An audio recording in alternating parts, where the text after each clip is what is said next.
Dead by Daylight's 10th anniversary event has been live for a few weeks now, and for such a huge milestone in the game's history, you'd expect a well-refined, thoroughly playtested experience that's fun for both sides, right? Well, if you're new to DBD maybe, but if you're an experienced player, you probably know better by now, as historically, the overwhelming majority of limited time events have had insane strategies or builds that can be used to totally abuse the event beyond just synergizing, and normally each event is severely biased towards one side or the other, varying each time. And this 10th anniversary event is no different, and surprisingly, it seems like a larger portion of the community than usual has caught onto it, and aren't really interested or enjoying the mode as a result of it. This time with it being overwhelmingly survivor-sided, and the community seems to pretty much unanimously agree on it, with only a very select few killers being exceptions from the rule, but there's one killer that completely disregards everything the survivors get from the event, while still potentially benefiting from the killer ability in the event. So the way this event works is there are food trolleys and dining tables laid out across the map, and survivors can walk up to a food trolley to pick up a plate of food. From there are two options: either eat the food and instantly get a power, or take the food to a table and put it down there, and once 4 plates of food are put on the same table, all 4 survivors get a massive team-wide effect. Both the solo and team-wide effects are picked at the start of each match and are locked in until the next game, with the effects consisting of one of the following. Stuffed Trotters, where eating it gives you a super turbo sprint burst dead hard hybrid, or setting the table instantly heals the entire team and also starts a timer during which all survivor actions are faster and each survivor gets an indefinite speed boost while near another survivor. Creamy Pasta, where eating it gives you literal god mode for several seconds, or setting the table instantly heals the entire team and starts a timer during which survivors can rebuild broken pallets, and any dropped pallets are completely unbreakable by the killer. Or finally, Baked Camembert? What the fuck is that? Or finally, Baked Camembert, where there are teleportation portals scattered around the map.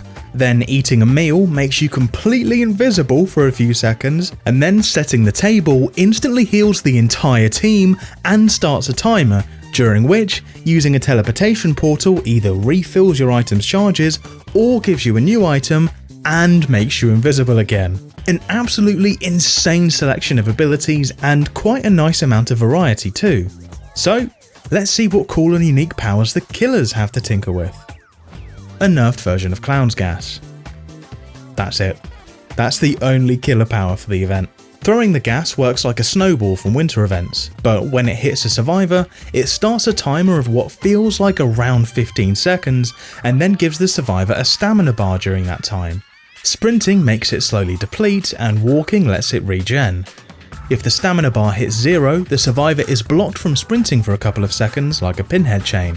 Once the gas's effect has ran out, the stamina bar vanishes and the survivor is free to play like normal. Dealing damage to a survivor instantly ends the gas's effect and removes the slowdown if currently active. There are also smaller background effects for both sides, like the killer getting a small haste effect when hooking a survivor, or the survivors getting a small haste effect when completing a gen, but those don't have much impact compared to everything else mentioned. After 4 gens are complete or 3 survivors are dead, the food trolleys switch to dessert mode, where you can no longer carry the food to tables or just keep it on you to use later, and instead instantly eat it and it will give you a random effect of either a small haste boost, elusive or undetectable, or endurance or blindness immunity. These are pretty unimpactful as they're pretty short durations and you can't carry them around to activate whenever, so the dessert mode is kind of a non-factor. Okay, so now you know how the event works, it should be pretty clear to you how overwhelmingly survivor-sided it is, even if you haven't played it yet. It goes without saying that the most insane one is the Stuffed Trotters, which is the one that lets survivors zip across the map. It looks like a super sprint burst from how far you go, but it functions more like a super version of the original Dead Hard, as you can't turn once the boost starts, so it's more of a dash than a sprint. But with this, it is literally impossible for a survivor to ever get caught off guard, as they can always zip to a safe loop. Not to mention the fact that there are even more pallets spawning in this mode than regular DBD, and that's on top of the already controversial increased pallet density that we've been dealing with for a while now. But not only that, this can be paired with exhaustion perks too. As always, Sprint Burst reigns supreme for its reliability, versatility, and unparalleled safety it provides. As crazy as that is though, the global passive effect of getting the indefinite haste when near a teammate might be even more frustrating than the super dead hard, as the range is pretty forgiving and the second person could be hidden somewhere or even on a different floor, so it ends up looking like the survivor you're chasing is just cheating. Creamy Pasta follows not too far behind, which is the one that grants survivors god mode for a few seconds, as once again it allows a survivor to reach a pallet safely where they would have otherwise died. If the super speed is like 4 OG dead hards, then this is pretty much just 2 OG dead hards. The Unbreakable Pallet global effect is also unbelievably obnoxious, especially on God pallets, as normally the only counterplay to God pallets for 99% of the killer roster is to break it ASAP. But if there's no breaking, there's no counter, and the survivor is practically untouchable.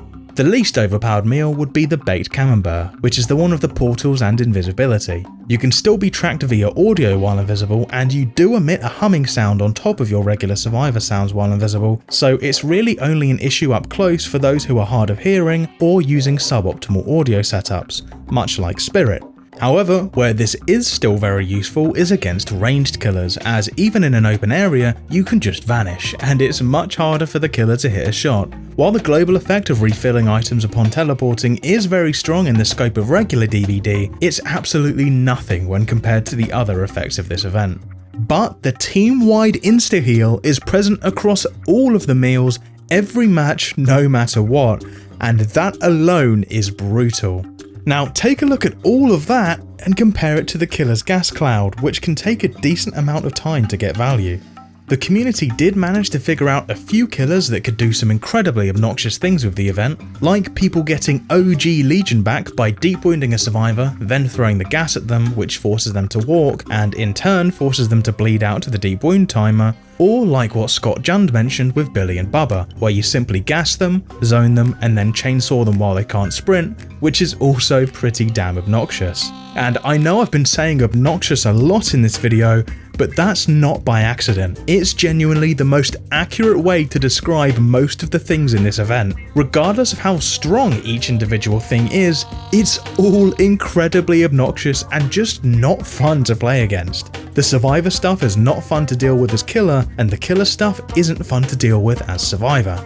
So, survivors simply stopped dealing with it.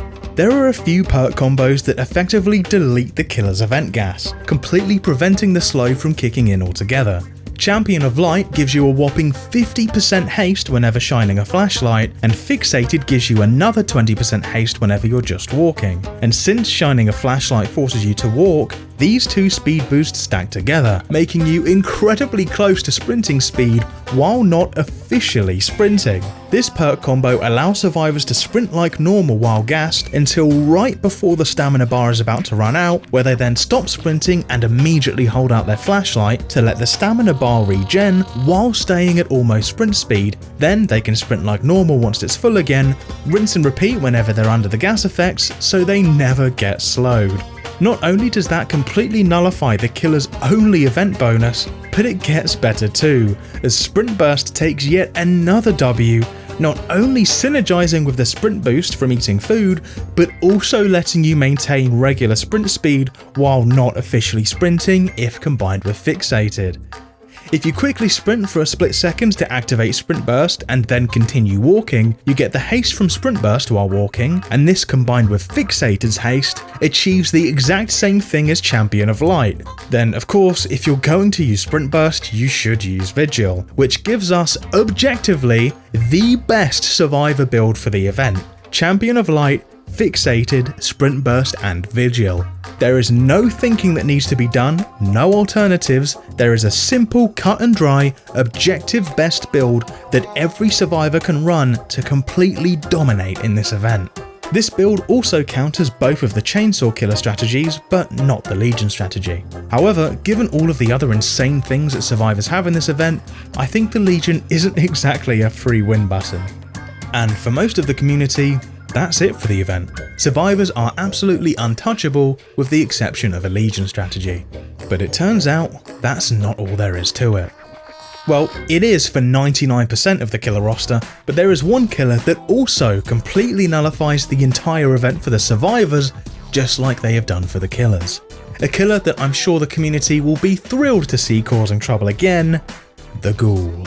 I figured this out by accident, no deep thinking, theory crafting or anything like that. I just fancied playing a bit of Ghoul and quickly realised that this killer genuinely counters everything.